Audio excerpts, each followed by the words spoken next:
This story that's come out today makes me absolutely sick to my stomach. These people will do anything to continue the abuse of our children. The ex-CEO of Mermaids, one of these LGBT organisations, is vowing to continue to help children access those horrendous puberty blockers, even though there's going to be a UK-wide ban on them. She's found a loophole that she can exploit to get puberty blockers for kids into the UK. They will stop at nothing to make sure that the Cass review that was absolutely damning and made clear as day how horrific these drugs are for children. They will stop at nothing to make sure that that Cass review cannot stop them from continuing their abuse of young kids. I think it's absolutely disgusting. So, from this GB News article, they've said that Susie Green, she's the Ex-Mermaids CEO, she is defying the UK permanent ban.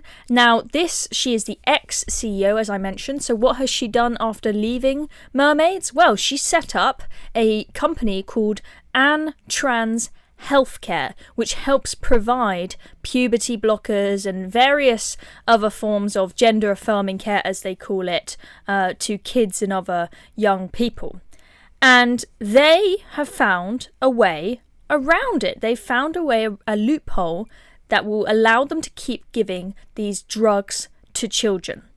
Now, Health Secretary Wes Streeting is bringing in a permanent ban of puberty blockers in May, describing the previous use of puberty blockers as a scandal. And, Wes Streeting, very brave of him to actually come out and say such a thing and take action on this. One of the good things that the Labour government has actually done, because, the left have really turned against him for this. I mean, here you've got, for example, here's a photo from a protest after the Cass review came out. You see signs about the Cass review there, but you also see that sign at the top there saying Wes Streeting hates trans people. That's how they make it out. If you're against giving puberty blockers to kids, they will make you out as some kind of demon.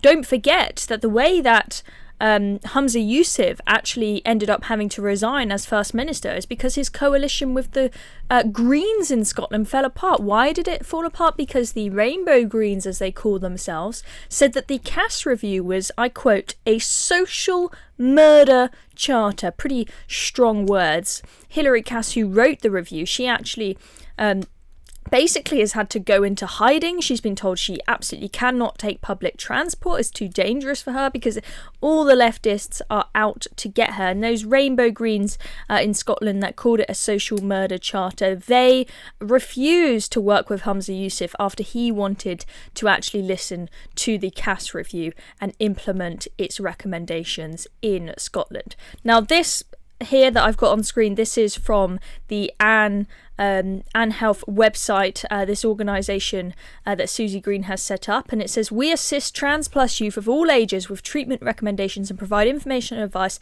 to them and their families about accessing gender affirming medications from non-UK organisations. That's right, they are using non-UK organisations as a way to get drugs to these kids who are living in the UK who want them. It's a way to get around this ban. So the NHS will not be able to prescribe puberty blockers anymore to children in this country, but kids can still get hold of them from non-UK organisations. And we got a little bit of an explanation of the loophole in the GB News article on this story. So the process involves prescriptions being issued by overseas endocrinologists and doctors circumventing the UK ban. Patients must personally collect their medication from an EU destination, with only the person named on the prescription being permitted to bring it back to the UK. Susie Green, she confirmed to the Times that Trans Healthcare would continue, quote, supporting people to access legal routes to gender-affirming healthcare. You might think, why on earth are they doing this? The Cass review has made it, clear as day that these puberty blockers are damaging to kids. They're not just a pause on puberty. We know that there are often horrendous long-term effects, like these people then ending up infertile for the rest of their lives. For example, never being able to have kids just because they're a bit confused as a teenager, and the NHS said, oh, take one of these pills, it's just a pause button. Right, we know there are horrible, horrible side effects of this, but she thinks that it is morally and ethically wrong to stop kids from being able to access these, okay? So she said, we'll continue to do so despite a UK-wide ban. We do it because to do otherwise would be morally and ethically wrong. I'm sorry, but I think that giving these drugs to kids in the first place is morally and ethically wrong. On an absurd scale, it's just absolutely vile. We are using children as lab rats. We are experimenting on them.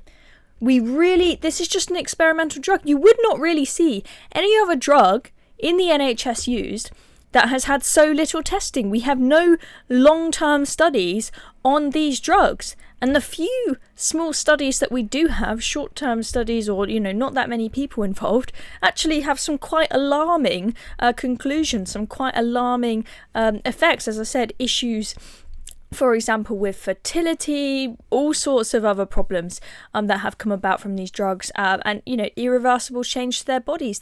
And they lie to the kids, okay? When you take a medication, you normally, you get a leaflet with it warning you of all the possible side effects, right? What do they do with the puberty blockers? They lie to kids and they tell them it's just a pause button. It won't affect you in any way. You press pause, and then as soon as you stop taking them, you just press play again and life will be back to normal. No side effects whatsoever. And it's a lie. It's completely against the Hippocratic Oath. If you tell me that absolutely no way doctors should be doing this. And I think, shame on any doctors in the EU who participate in this and do prescriptions for these kids, for them to go across, on the tunnel to France to go pick up a prescription and take it back to the UK. Shame on any doctors that take part in that. I think it's absolutely disgusting. Anyway, I'm Chloe Dobbs. Thank you very much for watching this video. See you all soon. Still watching? Well, I've got a quick ask for you. Recent UK, we're fighting the woke brigade and inspiring young Brits, but we need your help to go bigger. We're hosting a fundraiser and would love you to sign up and share the link on the big day. It's easy, it makes a massive impact, and there are prizes for top fundraisers. Click the Google form in the description to join us. Cheers very much. Let's keep going together.